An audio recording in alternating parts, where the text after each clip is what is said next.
এই যে যারা এখন অটো থেকে চাঁদাবাজি করতেছে, ফ্রি না, মজার খাওয়া না ভাই, কষ্ট আছে। নেতা নামায় দিছে পাতি নেতাদের, তুই 10,000 তুলবি, 7 আমারি দিয়ে 3 রাখবি। পাতি নেতা আবার নামায় দিছে সাথী নেতাদের, তুই 10 তুলবি, 7 বড় নেতায় 3 আমি, 3 থেকে 1 তুই।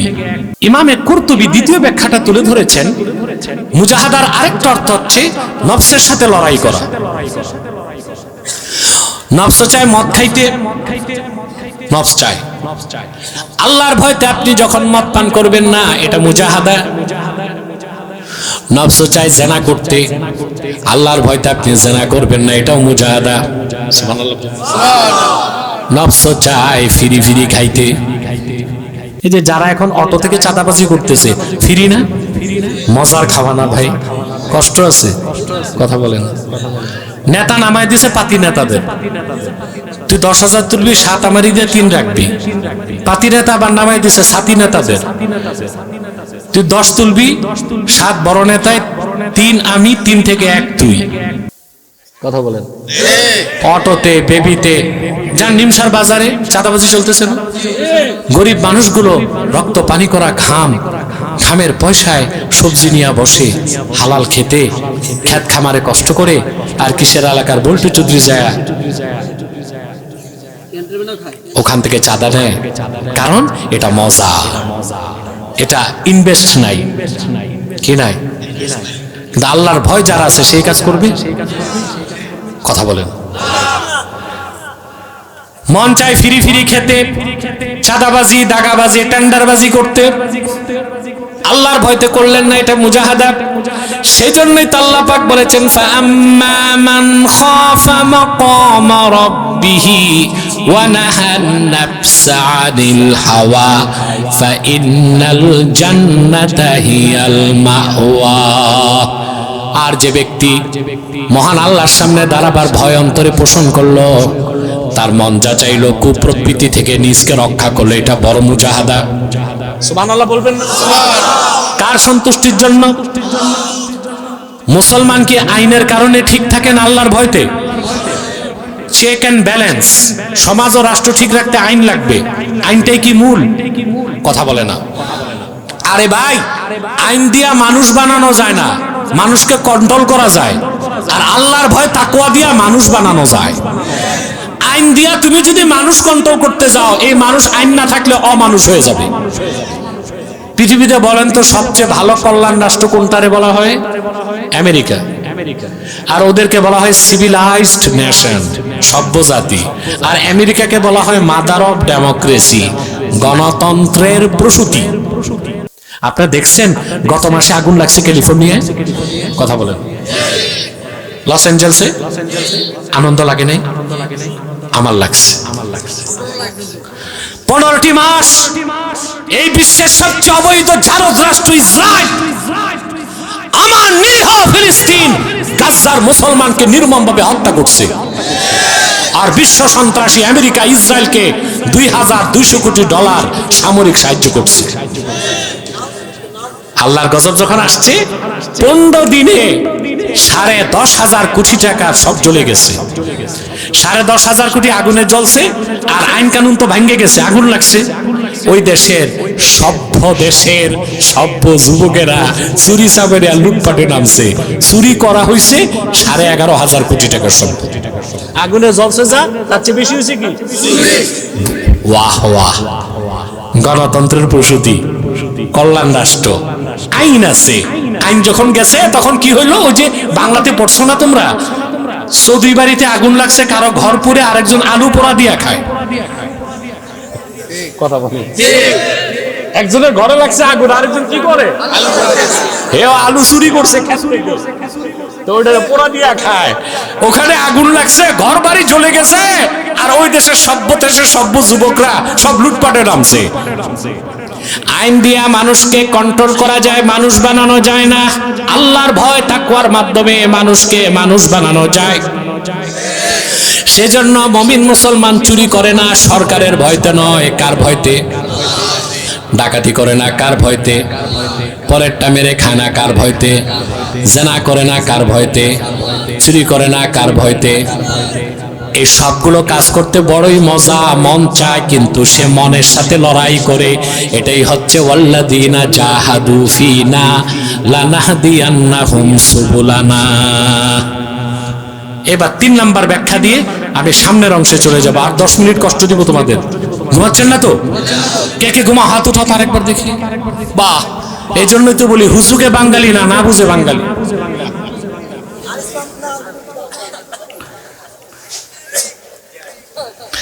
কথা শুনতেছেন?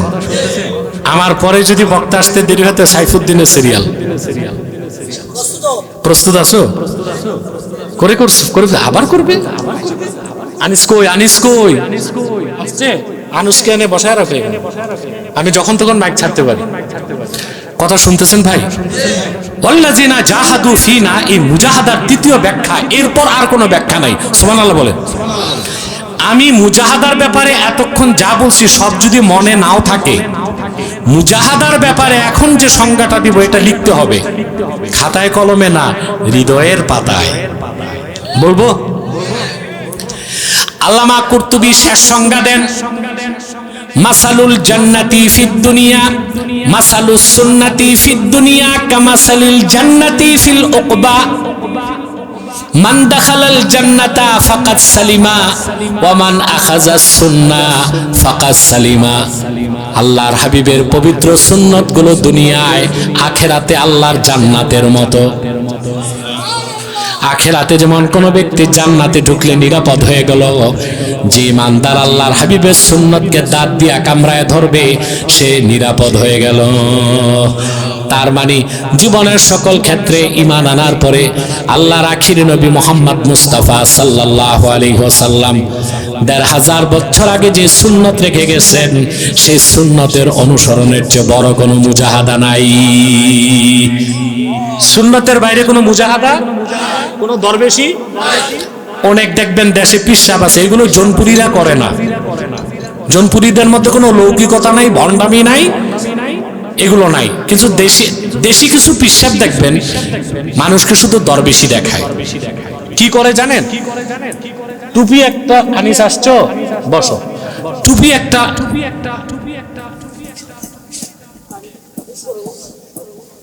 থাক পড়ুক, সমস্যা নেই। দেশি কিছু পিসাব দেখবেন মুরিদদেরকে ধোকা দিতে করে কি জানেন? 2 গিরার একটা টুপি লাগায়, জুব্বা একটা লাগায়, 3 মাস ধোয় না, তিল পরে গেছে। 1 বছরে প্রেস করে না, পিছে বটতে বটতে 6 ফুট 6 ইঞ্চি উপরে উঠছে। দেখায় মুজাহাদা। আমি দুনিয়া চিনি না। খোঁজ নিলে দেখা যায় 3টা বাড়ি 2টা বউ, কোটি টাকার গাড়ি, কিন্তু সব মুজাহাদা পোশাক আশাকে দেখায়। ফকির মিসকিন দেখায় কি? এগুলো কি পিরালি না ভণ্ডামি? এটা মুজাহাদা না লৌকিকতা? সুন্নত কি? সুন্নত হচ্ছে আল্লাহ আপনাকে দামি জিনিস দিয়েছে, ওইটা গ্রহণ করে দেখাবেন। আর যখন আল্লাহ দিবেন না, ধৈর্য ধরবেন। সুবহানাল্লাহ বলবেন না? হালাল ভাবে দামি জিনিস যদি হাতে আসে তা ব্যবহার করা কি গুনাহ? সুন্নতের খেলাফ। তোমাদেরকে আজকে আমি একটা হাদিস শোনাই। ইমামে বাগাবী তাফসীর বাগাবীতে মারফু মুত্তাসিল সনদে হাদিস উল্লেখ করেছেন।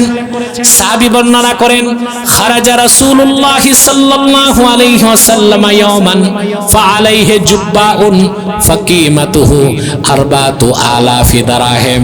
আল্লাহর হাবিব মুহাম্মদ সাল্লাল্লাহু আলাইহি ওয়াসাল্লাম, যিনি দিন দুনিয়ার বাদশা, আল্লাহু আকবার, একদিন সাহাবায়ে কেরামের সামনে আসলেন।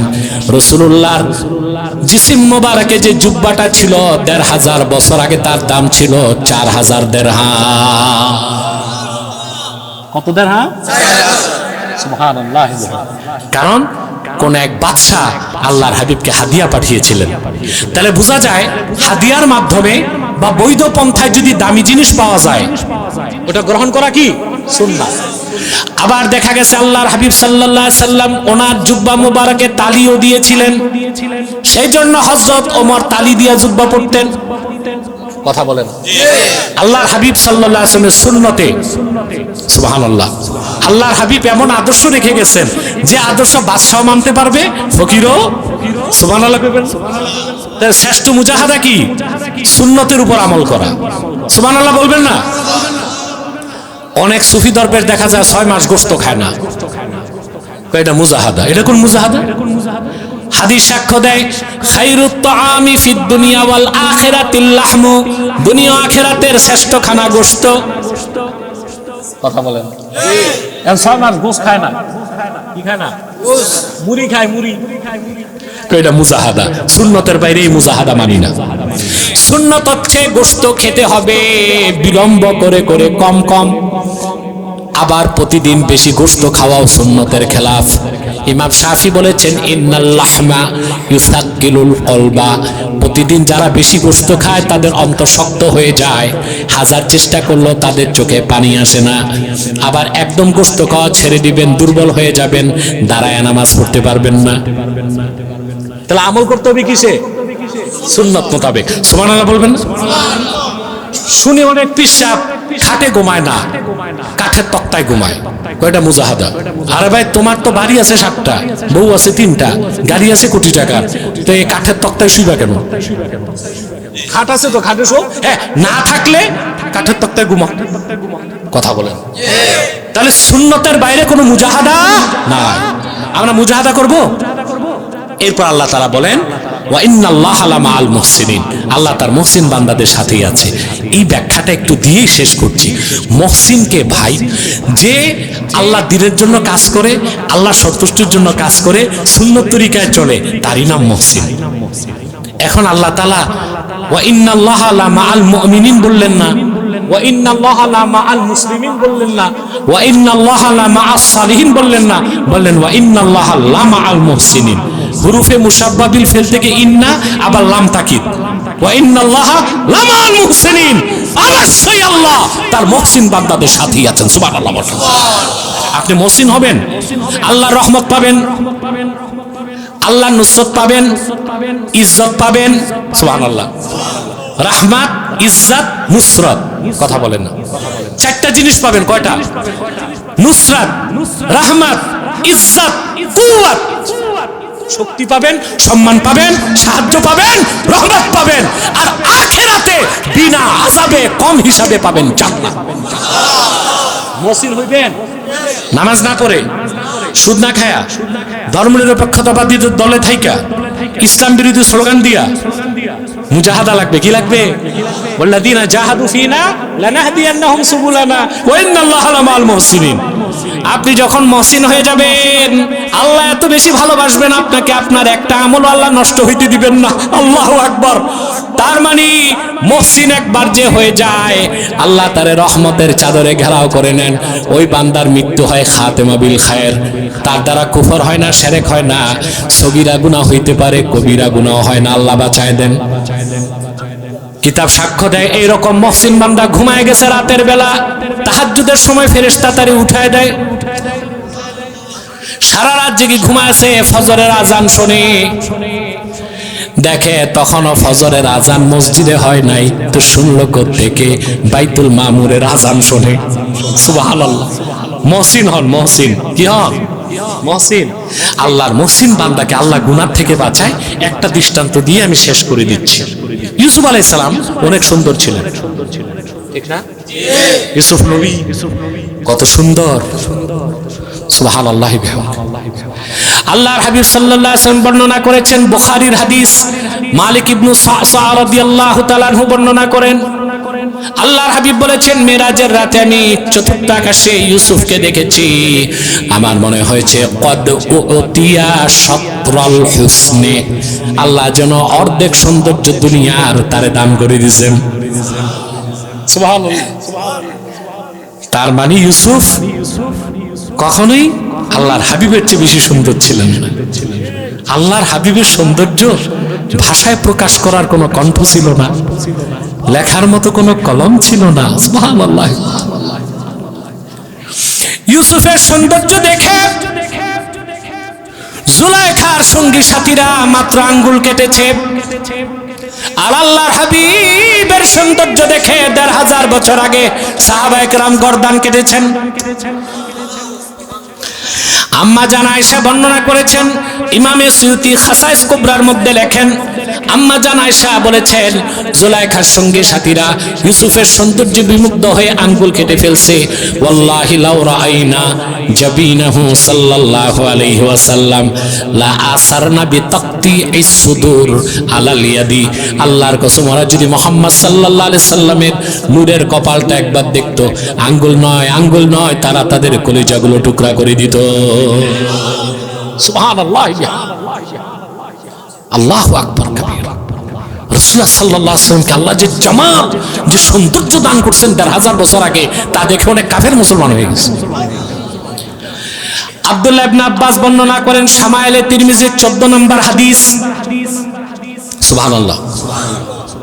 তিনি বলেন ইযা তাকাল্লামা রুইয়া কান-নূর ইয়াখরুজু মিন বাইনি সানায়া। আল্লাহর হাবিব যখন কথা বলতেন বেহেশতি হাসি হাসতেন। রাসূলুল্লাহ যখন বেহেশতি হাসি হাসতেন, রাসূলুল্লাহর দুই দাঁতের মাঝখান দিয়ে নূর বেরিয়ে যেত। সহিহ বুখারী দ্বিতীয় খণ্ড 910 পৃষ্ঠার হাদিস। আনাস বিন মালিক বলেন আল্লাহর হাবিব সাল্লাল্লাহু আলাইহি সাল্লাম একদিন খালেদ সাইফুল্লাহ যুদ্ধে গেছেন, তার জন্য বিজয়ের জন্য দোয়া করতে হাত তুললেন। রাসূলুল্লাহ এত উপরে হাত তুললেন, হাত্তা রাআইতু বায়াদা ইবতাইহি, আমি আল্লাহর হাবিবের দুই বগলের নূরের চমক দেখতে পেলাম। সুবহানাল্লাহ। আমার ভাইরা, তো বলতেছিলাম ইউসুফ নবীর কথা, সুন্দর ছিল। কি ছিল? তো নারীদের টানটা সৌন্দর্যের প্রতি জুলাইখা পাগল হয়ে গেছে। আমি ইউসুফ জুলাইখার ঘটনা বলবো না, আমার ব্যাখ্যাটা বুঝাইতে যতটুকু দরকার কোরআন শরীফ থেকে বলার তা বলতেছি। কথা বুঝতেছেন? এখন জুলাইখা তো খুব সুন্দরী ছিল। মিশরে এত সুন্দরী মেয়ে আর কেউ ছিল না। ইউসুফ আলাইহিস সালামকে কোনোভাবে কাবু করতে পারে না। ইউসুফ আলাইহিস সালাম তো, তাকে বলা হয়েছে, বুখারী শরীফে হাদিস এসেছে, আল্লাহর হাবিব সাল্লাল্লাহু আলাইহি ওয়াসাল্লাম বলেছেন ইউসুফের ব্যাপারে, ইউসুফ হচ্ছে করিম ইবনুল করিম ইবনুল করিম। ইউসুফ নবী, তার বাপ ইয়াকুব নবী, তার দাদা ইসহাক নবী, তার পরদাদা ইব্রাহিম নবী। সুবহানাল্লাহ। আমার ভাইরা, জুলাইখা তাফসীরের কিতাবে এসেছে হযরত ইউসুফকে দুর্বল করার জন্য প্রাসাদের ভিতরে নিয়ে গেল, খাস কামরায় নিয়ে বাইরে 7টা কামরায় দরজায় তালা লাগাই দিল। তারপরে আল্লাহ তাআলা বলেন, ঘটনাটা আল্লাহ তাআলা কোরআন কারীমের মধ্যে তুলে ধরেছেন। আল্লাহ পাক বলেন ওয়ারাওয়াদাতুহুল্লাতী হুয়া ফী বাইতিহা আন নাফসিহি ওয়া গাল্লাকাতিল আবওয়াবা ওয়া ক্বালাত হাইতা লাক ক্বালা মাআযাল্লাহি ইন্নাহু রাব্বী আহসানা মাথওয়াই ইন্নাহু লা ইউফলিহুজ জালিমুন। আল্লাহ পাক এখানে জুলাইখার নাম কিন্তু নেন নাই। জুলাইখার নাম এখানে একটা হিকমত আছে। কোরআন শরীফের কোথাও জুলাইখার নাম নাই। আল্লাহ বলেন ওয়ারাওয়াদাতুল্লাতী হুয়া ফী বাইতিহা, যেই ঘরে ইউসুফ থাকতো ওই ঘরের মেয়েটি তার প্রতি আসক্ত হইল।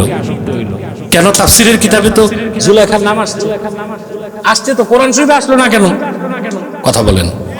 আল্লাহ সবসময় চাইছেন মহিলাদের নামটা গোপন থাক। এই জন্য আল্লাহ কোরআনে ফেরাউনের নাম নিছেন, কিন্তু আসিয়া নামটা নেন নাই, বলেছেন ইমরাতু ফেরাউন। কথা বলেন। আসিয়া নাম নিছেন ফেরাউনের বউ। চিন্তার বিষয়, কিন্তু নামটা নেন নাই। তবে ঈসার মা মরিয়মের নাম কেন নিছেন? প্রশ্ন আসে না? মরিয়মকে তো ইহুদিরা বলছে জেনা করছে, ব্যভিচার করছে।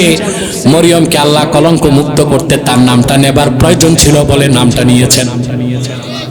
তাহলে বোঝা যায় আপনাদের পুরুষরা মারা গেলে মাইকে ঘোষণা দিবেন নাম, আর মহিলা মারা গেলে নাম ঘোষণা করবেন না। এটাই আল্লাহর নীতি। সুবহানাল্লাহ। মহিলা হচ্ছে আদরের জিনিস, গোপন থাকার জিনিস। এখন তো মহিলারা চেয়ারম্যান মেম্বারিতে দাঁড়ায়। আপনার ছোটকালে একটা কবিতা পড়ছেন না, যে বনেরা বন্য সুন্দর, বনে সুন্দর শিশুরা মাতৃক্রোড়ে। আমি এখানে একটা লাইন যোগ করি, বনেরা বনে সুন্দর শিশুরা মাতৃক্রোড়ে, সতী সাধ্যী নারীরা স্বামীর গৃহে। আবার বলছি, বনেরা বনে সুন্দর, শিশুরা মাতৃক্রোড়ে, সতী সাধ্যী নারীরা স্বামীর গৃহে। ওখানেই মহিলাদের মানায়, ওখানেই মহিলাদের সৌন্দর্য বিকশিত হয়। এই চেয়ারম্যান ইলেকশন এগুলো করার কোনো দরকার। আল্লাহ চাইছেন মহিলাদের নামটাও গোপন রাখতে। আর ওইখানে এই যে মহিলাদের যেগুলো চেয়ারম্যানিতে দাঁড়ায়, পোস্টারে বিশাল ছবি, তারপর গাঢ় লিপস্টিক লাগায়া লিখে দিছে যে আপনার কি বলবো আর, যে আপনার কি বলে, এই যে আপনার জিনাতুন নেসা, হেরে ভোট দেন, আল্লাহ মাফ করুন। অথচ আল্লাহ কোন মহিলার নাম কোরআনে নেন নাই, নিছেন শুধু মরিয়ম। আল্লাহ পাক বলেন, যে ঘরে ইউসুফ ছিল ওই ঘরের মেয়েটি তার প্রতি আসক্ত হয়ে গেল। তারপর ওয়াগাল্লাকাতিল আবওয়াবা ফাকালাত হাইতালাক, এটা একটা সুরিয়ানি শব্দ আল্লাহ কোরআনে দিয়েছেন। হাইতালাক আই তালি, তাল তাল, দরজাগুলো বন্ধ করে কাছে যে জুলাইখা বলল, আসো কাছে আসো। এখন হযরত ইউসুফ তখনও তার বয়স 40 হয় নাই, পুরা যৌবন যুবক।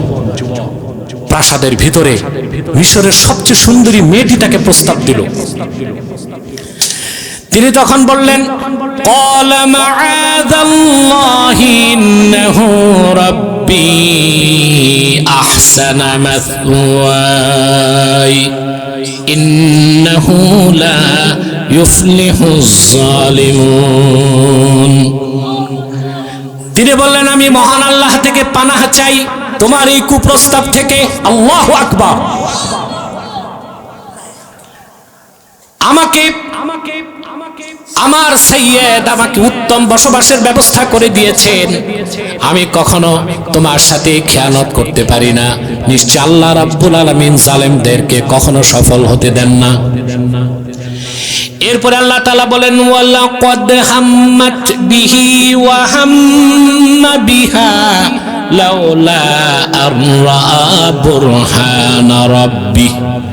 আল্লাহ পাক বলেন, মহিলাটি শক্ত এরাদা করে ফেলেছিল ইউসুফের সাথে সম্পর্ক করবে। ইউসুফও কিছুটা দুর্বল হয়ে গেছিল। ইউসুফও, আল্লাহ পাক বলেন, লাউলা আন রাআ বুরহানা রাব্বি, যদি সেই মুহূর্তে তার রবের দৃষ্টান্ত, রবের পক্ষ থেকে বাঁচার জন্য যে নিদর্শন তাকে দেখানো হয়েছে তা না দেখতো, ইউসুফও দুর্বল হয়ে কুপকাত হয়ে যেত। কি বুরহান আল্লাহ দেখালেন? তাফসীরে 3টা মত এসেছে। কয়টা? একটা হচ্ছে জুলাইখা যখন হযরত ইউসুফকে কুপ্রস্তাব দিল, সে যেই দেবতাকে খোদা মানত সেই মূর্তির চেহারাটা কাপড় দিয়া ঢেকে দিছে। ইউসুফ বললেন, এটা কি করলা? বলল, আমি তো এটারে খোদা মানি, তার সামনে এই কাজ কেমনে করি? হযরত ইউসুফ বললেন, জুলাইখা, তোমার এই হাতে বানানো কল্পিত খোদার চোখ ঢাকা যায়, আমার আল্লাহর চোখ ঢাকা যায় না। দ্বিতীয় বর্ণনা এসেছে, হযরত ইয়াকুব আলাইহিস সালাম জিহ্বাতে কামড় দিয়া আঙ্গুল তুলে তাকে বাধা দিচ্ছেন, জুলাইখার প্রস্তাবে তুমি রাজি হও না। তৃতীয় বর্ণনা লেখা উঠছে, লা তাকরাবুজ জিনা, তোমরা জিনার কাছেও যেও না। যেভাবেই হোক আল্লাহ হযরত ইউসুফকে রক্ষা করলেন। তিনি ইউ টার্ন নিয়ে একটা দৌড় দিলেন, এসে দেখেন দরজায় তালা, হাত দিলেন, তালা খুলে গেল। পরপর 7টা দরজা খুলে গেল। সুবহানাল্লাহ বলবেন না? আল্লাহ পাক বলেন, কাযালিকা লিনাসরিফা আনহুস সুআ ওয়াল ফাহশা ইন্নাহু মিন ইবাদিনাল মুখলাসিন আই মুহসিনিন। সুবহানাল্লাহ। আল্লাহ বলেন, এভাবেই আমি ইউসুফ থেকে সমস্ত অশ্লীলতা গুনার কাজ সরাই দিছি। আর অবশ্যই ইউসুফ, এভাবেই আমি ইউসুফ থেকে গুনার কাজ, ফাহিশ কাজকে সরাই দিছি। আমি আল্লাহ নিজ হাতে তারে বাঁচাইছি, কারণ ইউসুফ ছিল আমার মুখলাস বান্দাদের একজন। তার মানে মুহসিন বান্দা ছিলেন আল্লাহর হযরত ইউসুফ। বলেন সুবহানাল্লাহ। এই জন্য আল্লাহ বলেছেন, ওয়া ইন্নাল্লাহা লামাআল মুহসিনিন, আমরা মুহসিন হব তো।